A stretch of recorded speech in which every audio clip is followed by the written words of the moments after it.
Hello, I am Elson. And I'm Chloe. And we are from Singapore Polytechnic. Today, we will be sharing our findings on our City Hall Heritage Trail. This trail piqued our interest because not only have we been there multiple times since we were young, but we also enjoy going to the events and exhibitions at the National Gallery, which has taken the place of City Hall today. It intrigues us because we know that many historical events have taken place there, and the infrastructure is very unique. As you can see, the interior is very grand and colonial. It is very spacious and modern, yet still has elements of old British design. It is also really fascinating because the exhibit we're in right now is the actual City Hall Chamber where many of these important events happen.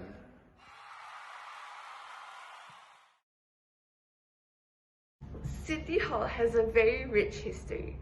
It was initially named Municipal Building, and it has a chamber where many key events that have significantly changed the course of Singapore's history have taken place. Some examples include the first National Day Parade, the swearing-in ceremony of Singapore's first elected government, and the very first reveal of our state crest, flag, and national anthem. On the 9th of August 1966, Singapore celebrated their very first National Day Parade here at Padang.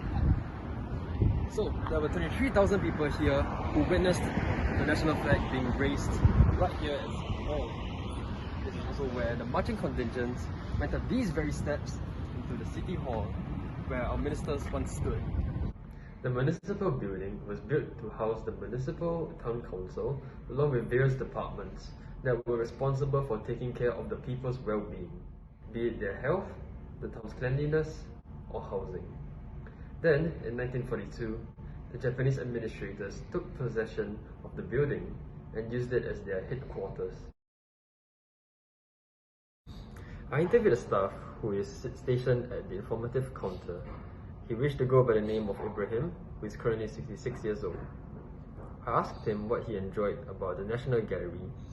He told me that the National Gallery is a prestigious building that is filled with a lot of histories. It was once occupied by all the ministers of parliament, and Lee Kuan Yew's office was once situated here. Ibrahim's most memorable experience was 2 years ago, when he was facilitating the exhibition of Yayoi Kusama, one of the world's most influential artists. Ibrahim stated that there are well over 200,000 visitors during the course of the exhibition. Ibrahim finds that the City Hall is significant to him as a Singaporean through the buildings that are here. He talked about how City Hall was originally named the Municipal Building and how the Town Council was situated here. I interviewed an employee in the National Gallery who only wished to go by Tan. He is 67 years old and told me that he was only 12 when he experienced the very first National Day celebration. He recalled that it was very grand to see all the ministers in person. When I asked him what was so memorable about that celebration, he said, seeing it as a kid, it was so massive and colonial. It made me proud to be a Singaporean.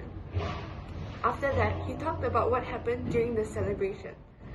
The first part was a showcase by the military, and after that came all the different cultural dances. He recalled that most of the performers were schoolgirls. According to him, there was a lot of marching, and the performance then wasn't anywhere near as impressive as it is now, but it was still memorable. Hearing about his experience was eye-opening and made me realize just how many years of history have taken place in City Hall. I definitely think more people of our generation should learn more about City Hall's rich history.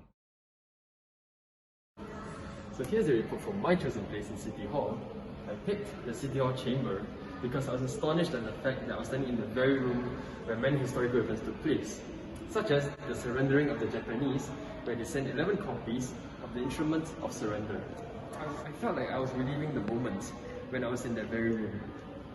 Now, the chamber has been transformed into an exhibition where they showcase videos of the historical events that took place in that very room. Not only that, there's also an interactive table where you're allowed to touch and play along together with the videos that are being shown in the chambers. The artifact I've chosen from City Hall is a painting titled Swearing In of Lee Kuan Yew in 1959 by the Singaporean artist Lai Kui Fa. The artist recreated the scene of Lee Kuan Yew's swearing-in ceremony simply by listening to oral records. It was astounding to me because the paintings were created more than 30 years after the event had taken place, and the artist could visualize everything so vividly. There were no other visual records of the event, and I think this was a very spectacular way to capture the essence of the joyous day. It was cool to be able to see the people's expressions as they witnessed their nation's leader bringing them to freedom. After experiencing the Heritage Trail, I really wonder if lives for Singaporeans back then were easier than today. After going through this trail, I wonder how it must have felt as a Singaporean back then to walk up from City Hall after witnessing Lee Kuan Yew officially declared Singapore an independent nation, or whether the Singapore we know and love today has lived up to the visions of our nation's first line of leaders.